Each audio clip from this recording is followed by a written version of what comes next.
The dimness enveloped the opulent hall, illuminated only by the faint light of torches casting dancing shadows on the walls adorned with frescoes of ancient legends. The scent of incense hung in the air, mixed with a light trace of exotic perfume, while the murmur of muted voices faded through the marble corridors.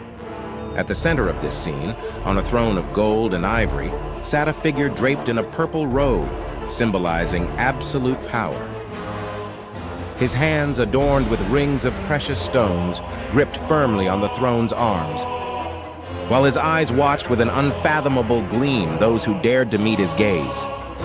His face, young yet marked by an unusual hardness, reflected a blend of satisfaction and restrained cruelty. Rumors of his cruelty had spread to every corner of the empire, each more chilling than the last.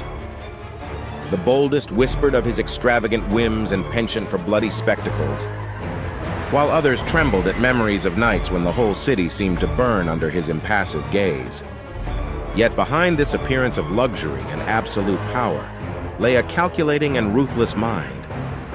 A mind that had learned to manipulate, betray, and destroy those who stood in its way. With a slow movement, the figure rose and the hall fell into sepulchral silence. Those present, holding their breath, watched as his steps resonated on the cold marble. Finally, as he emerged into the light, his features were revealed, unveiling the man whom many feared but few understood. That man was none other than Nero, the emperor whose name would become synonymous with tyranny and decadence, leaving an indelible mark on the history of Rome and in the memory of all who lived under his reign of terror. Nero, whose full name was Lucius Domitius Ahenobarbus, was born on December 15th, AD 37, in Antium, a coastal city in Italy. He was the son of Gnaeus Domitius Ahenobarbus and Agrippina the Younger, an ambitious woman of great political influence, who was also the sister of Emperor Caligula. Nero's family held a prominent position in Roman society. His father, Domitius, came from an ancient patrician family and had a severe and authoritative character. However, it was his mother, Agrippina, who truly shaped Nero's destiny. After the death of her first husband, Agrippina married her uncle, Emperor Claudius, and persuaded him to adopt Nero as his son and heir. Nero was educated under the tutelage of Lucius Annaeus Seneca, a famous Stoic philosopher who sought to instill in him principles of justice and moderation. Despite Seneca's efforts, the influence of Agrippina and palace intrigues predominated in shaping the young Nero. The Rome of the Caesars had seen leaders of various kinds, but none like the young emperor now on the throne. Nero, a name that would evoke fear and revulsion through the centuries, began his reign wrapped in a promise of renewal and greatness. However, that promise soon turned into a dark omen of cruelty and decadence. Initially, murmurs in the palace corridors focused on rumors of his extravagant whims. The endless feasts and grand spectacles funded from the state coffers were just the beginning. The dazzling luxury surrounding him contrasted sharply with the growing poverty and discontent in the streets of Rome. As his thirst for power grew, so did his list of enemies. No one was safe from his paranoia and distrust. It was then that the shadows of betrayal loomed over the imperial family. It was said that on a stormy night, a secret order was given, and in a cold and calculated execution, his mother Agrippina met her end at the hands of assassins under the orders of her own son.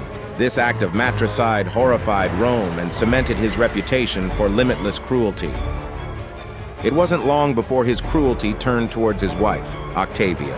Unjustly accused of treason, she was banished and ultimately executed under equally grim circumstances.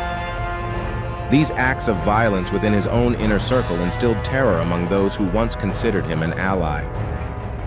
Nero's tyranny reached new heights when he sought a scapegoat for the growing tensions in Rome. He found his target in the Christians, an emerging sect whose growth and practitioners were perceived as a potential threat to his authority and the established order. Nero, known for his paranoia and cruelty, saw in the Christians an opportunity to consolidate his power and distract the population from growing criticisms of his rule. Seizing on the devastating fire that consumed much of Rome in AD 64, Nero blamed the Christians for the disaster. This unfounded accusation served as a pretext for a brutal persecution. Christians were singled out as guilty and became the target of systematic and violent persecution. Roman authorities conducted mass arrests, raiding believers' homes and surveilling clandestine meeting places. Those who openly confessed their Christian faith were detained and subjected to summary trials. The executions of Christians became public spectacles designed to instill terror in the population. Many were condemned to die in the Roman circus, where they faced wild beasts like lions and tigers or were crucified as entertainment for the masses. These brutal acts sought not only to suppress any form of dissent, but also to affirm Nero's absolute control over the Roman people.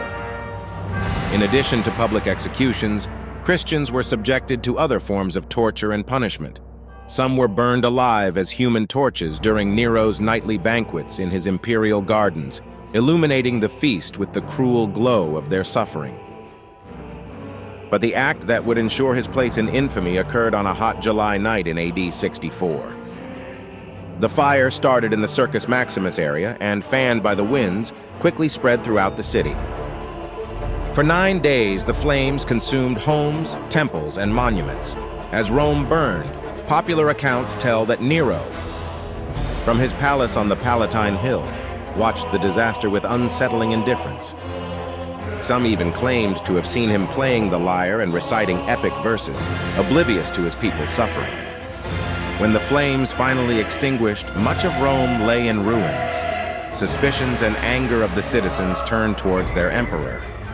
Although Nero blamed the Christians, many believed he himself had started the fire to rebuild Rome to his liking and erect his magnificent Domus Aurea, which in Latin means golden house, and which would be his grand palace and center of a new Rome amidst the devastation.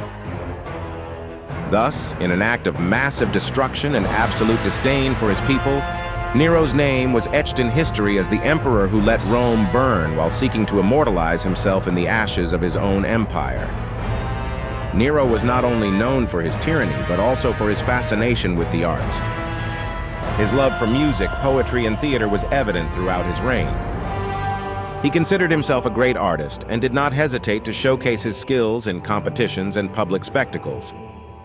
Under his rule, Rome saw the construction of numerous theaters and the organization of artistic festivals. Nero even participated in these events, reciting poetry and playing the lyre before crowds. However, his performances were not always well received, and it was rumored that applause was often forced out of fear of reprisal. Despite his reputation as a tyrant, it cannot be denied that Nero promoted a cultural flourishing in Rome. His patronage attracted many artists and poets to the city, making it a center of creativity and artistic expression. As his reign progressed, Nero became increasingly unpredictable and ruthless. His paranoia grew, and real or imagined conspiracies led him to order the execution of many senators, nobles, and prominent citizens. No one was safe from his wrath. The emperor's decadence was reflected in his extravagant banquets, where extravagance and opulence knew no bounds.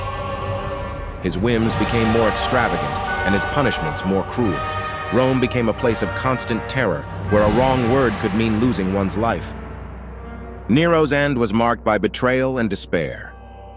As his erratic behavior and excesses became intolerable, the support of the aristocracy and the Roman army began to fade. In AD 68, the Roman Senate declared Nero a public enemy, and Galba, the governor of Hispania, was proclaimed emperor by his troops. Nero attempted to flee, but was abandoned by his own guards and advisors. Desperate, he took refuge in a villa on the outskirts of Rome.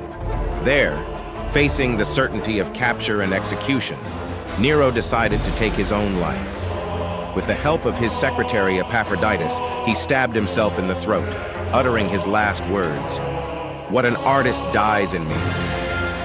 Nero's death marked the end of the Julio-Claudian dynasty and ushered in a brief period of civil war known as the Year of the Four Emperors. His figure has endured in history as a symbol of tyranny and decadence, though also as a patron of the arts and a man of complex contradictions.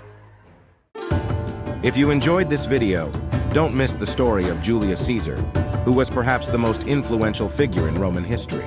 Discover one of the events that changed the world forever.